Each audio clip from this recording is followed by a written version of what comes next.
I want to talk about Donkey Kong Country. When the original game came out, it was a humongous success. It was everywhere. I might not have been alive when it came out, but you don't have to be from that era to know that it was a huge deal. It sold millions upon millions of copies, it had its own TV commercials, and it basically helped keep the Super Nintendo in the fight against Sega Genesis. It was one of those games that seems like it felt like an event. But here's the thing, games from that era do not always age well. Not at all. A lot of the time, when a game is praised mostly for its graphics, it ends up being dated because everything after it just looked better.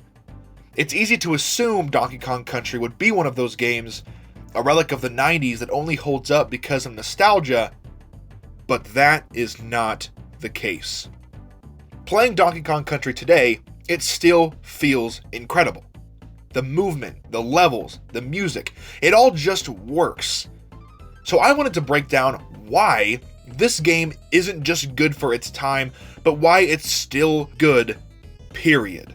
If you have ever played a platformer that just doesn't feel right, you know how much that can impact the game. That is the biggest thing to get right in a platformer. Movement is invaluable. A game can have great level design, but if jumping feels stiff or sluggish, it can ruin everything. But Donkey Kong Country absolutely nails this. There's weight to Donkey Kong's movement. He's big, he's heavy, and he feels powerful when he lands. But the game does not feel slow. The roll mechanic is key. Rolling into enemies and using that momentum to extend a jump just feels good. It's one of those mechanics that's so smooth, it makes you wonder why every game doesn't have it. And then obviously you have his partner in crime, Diddy Kong. He's faster, he's more nimble, more agile, he jumps a little bit higher, and switching between Donkey and Diddy changes how you approach the game and that level more specifically. But neither one feels like the wrong choice. You just find what works best for you. And it's not just the characters, the physics are near perfect. It's easy to take this for granted, especially nowadays, but the way that you build momentum, the way that platforms move under you, the way that jumps work, everything feels tuned exactly right. The game also plays around with movement in ways that never ever feel old. The minecart levels completely change how you think about timing and reflexes, though there are not that many in the first game. The underwater levels slow things down, but still feel very melancholic, very reflective, and very fluid instead of frustrating. Even small things like how the barrels work add an extra layer of movement-based challenge. On the surface, Donkey Kong Country's levels seem pretty basic. You move from left to right, jump on enemies, avoid pits, but the game is constantly throwing new ideas at you. One level might be straightforward platforming. The next is a minecart level where you have to react insanely quick. And then you're swimming, where the physics completely change, and then you're in a dark cave with only a very tiny light source. The game teaches you things naturally. There are no tutorial pop-ups, no giant arrows telling you what to do.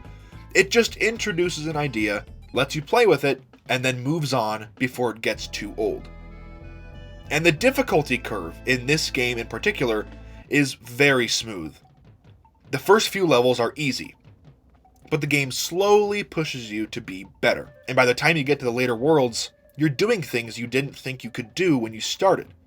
But it never feels unfair. The game also respects your time greatly. There's a flow to the levels that makes even tough sections feel very fun to play. And with hidden shortcuts, bonus rooms, and alternate paths, there's always something to discover here. Now, this is the part people still love to debate. When the game came out, Donkey Kong Country looked stunning. Those pre-rendered 3D graphics made it feel futuristic. And now obviously technology has moved on, and yeah, it's easy to say that it looks dated compared to modern games because it does. But here's the thing. Style matters a heck of a lot more than realism. Just look at Breath of the Wild. And Donkey Kong Country has style in spades. The environments are full of detail. The jungle levels feel dense, the caves are dark and moody, and the underwater levels have this weird dreamlike quality. The lighting effects, the way that backgrounds move, it all adds so much depth to the way that you play and experience the game. And even though the characters are pre-rendered sprites, they have a ton of personality. The way that Donkey Kong beats his chest when he wins, the way that Diddy flips his hat when he idles, these little touches make them feel alive. This might be the easiest argument to make.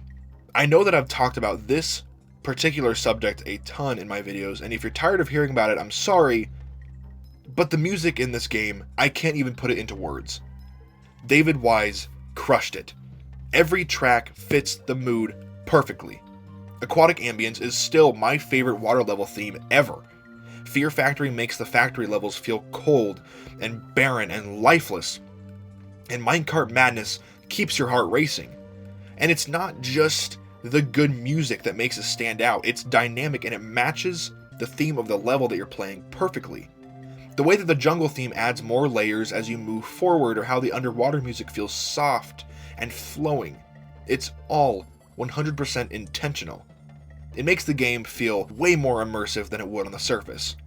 And people still remix these tracks today. They're that good. A lot of old school platformers were hard because they wanted to eat your quarters in the arcade. Donkey Kong Country does not do that. It's challenging, but not cheap. Yes, the minecart levels will make you want to throw your controller, and yes, the later levels do demand a lot more precision than the beginning levels, but the game always gives you a chance. The mechanics are tight, so when you mess up, most of the time it's your fault. It also has a very good checkpoint system, pretty lenient for the time. You're not forced to replay huge chunks of the game just because you lost a life. Yes, you may have to replay 1 or 2 levels, but it's nothing earth-shattering at all. That being said, some of the bonus rooms are ridiculous. The game hides secrets in ways that even today feel impossible to find without a guide or a YouTube video. But that was part of gaming in the 90s. Secrets weren't meant to be easy. At the end of the day, to me, the real, true, and biggest reason that Donkey Kong Country still holds up today is because it's still fun. It's not just a nostalgia trip. It's not just an artifact from the 90s that I'm looking at with rose-colored goggles. It's a game that if it released today with updated graphics would still be considered great. It was made for the time, obviously, but it was made for the future. It was future-proof the day that it was released. It's fast, it's smooth, and it's so rewarding to play. The music is timeless, the level design is smart, and the whole thing just has this energy to it that a lot of modern games don't capture. We see this more and more with every big AAA tentpole live service game that comes out and dies within 6 months. So yeah, Donkey Kong Country does still hold up. And it probably always will.